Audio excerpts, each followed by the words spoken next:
On Pac-Man here. Yep. All right, and they're off. All right. Oh, they. Okay, that's good. I'll have to reverse. Is there a reverse? There is.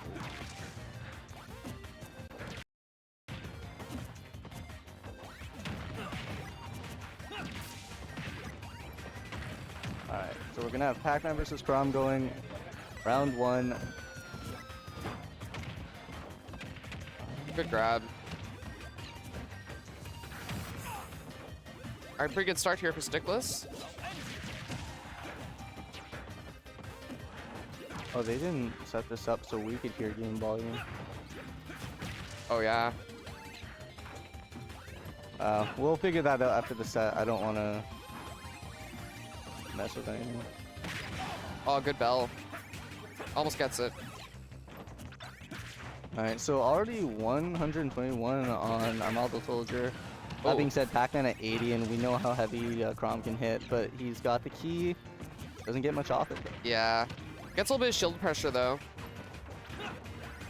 And Stickless doing a good job of keeping Armaldo out here. Kind of just moving around out of burst range here. Yeah. Not really accomplishing much. Yeah, basically just using the platform to keep out, using the hydrant. Oh, the grab into hydrant combo. Good setup. Yeah, Stickless, he practices setup, so you gotta be careful against him. Oh, jab into forward air. He wasn't quite close enough to get the back air. Nair, Oh, good fair. damage. The read with the roll.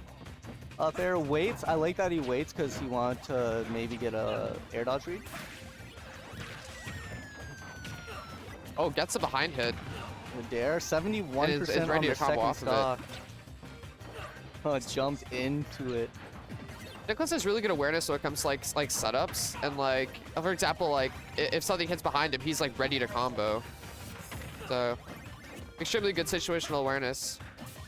Yeah, when you play a projectile character and that person's been playing them for years, they eventually just kind of instinctively start to like feel it out. Yeah. Catches the orange, throws it back, doesn't get anything off it. Yeah, and I really want to see Armaldo here trying to call out Stickless's movement, because it seems like Stickless is kind of just free to like charge fruits without really being like contested at all. And I think part of this matchup from Chrom's perspective is to like just make it uncomfortable for Pac-Man to really pluck fruit, right? Yeah, you gotta kind of stay on them, but at the same time, because Pac-Man, he actually has pretty good frame data, it can be a little hard to box him. I think maybe one thing I'm not seeing too much of that he just used there actually is Nair. That accidental turnaround, by the looks of it, got him a bit punished. Yeah. 146, I think. Yeah, Armaldo really has to like skill throws. Yeah, I think he has back throw. I think it's pretty good. Will it kill from center at this percent, or does it have to be at ledge? I don't know. It has to be at ledge. Yeah, Armaldo really has to kind of find the happy medium of pressure here. Yeah, Stickless is just using the speed of the orange to keep him at ledge. Oh, tried to do a cheeky apple into hydrant. That shot really fast. That would have been sick. Gets the kill anyway. Yep. Yeah, and right now just it feels like Stickless just isn't being pressured at all. But it is hard because you really have to work your way in. Really have to understand. And he's getting these tech chase callouts every time, right? Yeah. Catching these rolls left and right. It also feels like ArmaldoSoldier doesn't really know how to get around hydrant all that well. Yeah. Yeah, kind of just getting messed up by the water a little bit. But again, this could also be a bit of a matchup check from him.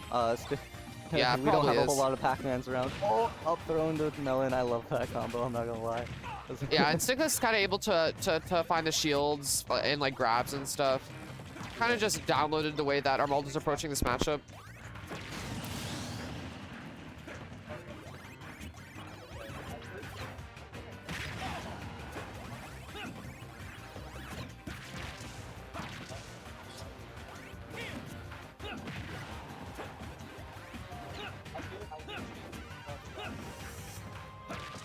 Good up air.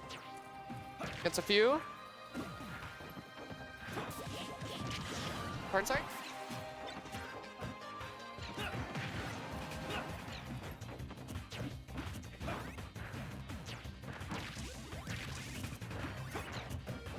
All right. All right.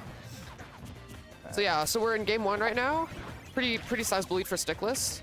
Armaldo kind of finding his way around the matchup, but hasn't really discovered kind of his game plan yet. This is definitely like a matchup you're not gonna play very often. You know, Stickless pretty much the only Pac-Man he'd run into. And that hits ledge. Yeah, angle down, that does hit ledge. Oh, absolutely be it. All right, so we're up 1-0 for Stickless. Let's see where Armaldo is gonna choose to go. Let's see how he's gonna choose to adapt here. Yeah, I definitely want to see a little bit more aggression, kind of. You have to really hold it back because of Pac-Man's like, good frame data up close, but he wasn't really trying to call out Stickless's movement at all. Like, he was letting him hydrant and like do like, downer pressure on his shield for free. For sure. You can't, like, Chrom, I don't think he has any aerials that one-shot break the hydrant, so he's gonna have to respect that a lot. And even if he doesn't get like direct damage, just like the pressure and forcing Stickless to make some mistakes would be very good. Because Stickless like made basically no mistakes that whole game and wasn't really like put in situations where he would have had to make mistakes. So we're going to Town and City here. It looks like Battlefield, Hollow Bash, and Smash will be the bans. Armaldo opting to go for those shorter side blast zones. That'll make jab back air, side B, all that good stuff kill way more early. Definitely some cheese potential here. Let's see how he uses it.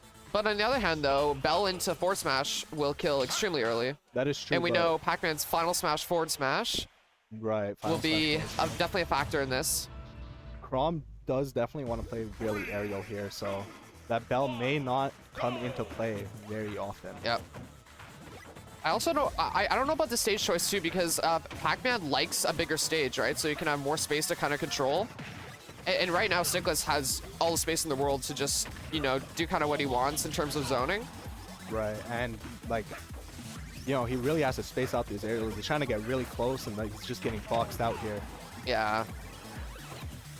And huge start for Stickless, 88% unanswered. And we're just gonna go to the zoning game, just keep him out. Yeah, this is a bit of a struggle right now. I know Armaldo's extremely good at, like close quarters neutral, but I think when it comes to like zoning, he's kind of a little bit new to dealing with like Pac-Man type of zoners. For sure.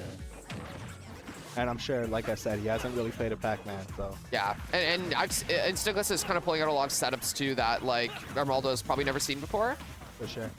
Armaldo finally gets on the board with a back air. Tries to get a back air jab, but jab barely misses. And he'll eat a reversal for that. Oh, good there. No, that's a good punish on the jump out of shield though. Ooh, Stickless tries to. That was almost saucy. Tried to delete disrespecting the man. He's at 170. And how does he get out of this corner? Nice aggressive option right there, but right back into it with the hydrant. All right, and not really ledge trapping him, just opting to charge up some fruit. Pac-Man things. I think he has keys. So okay, now he does. Yeah, now he has keys. No ledge Don't neutral get up. Right Oh, nice. Okay. Gets a shield, but reads the jump out of shield. Yeah, Chrom's options there are a little bit limited when in the corner. For sure. And lots of damage. I've talked to Armaldo a lot about this. He does not like to play a grounded Chrom, and that seems to be what he has to do here. Yeah, I do think there is definitely room for Chrom in this matchup, but you kind of have to know exactly how to play. So it's a lot easier to kind of have a game plan from Pac-Man's perspective. It's literally just keep Chrom out, charge fruit, hydrant, just in setups, right? Like spam setups. But like from ArmaldoSoldier's perspective, he really just has to know how everything works, which is hard if you've never really played this. But gets another jab. Right there.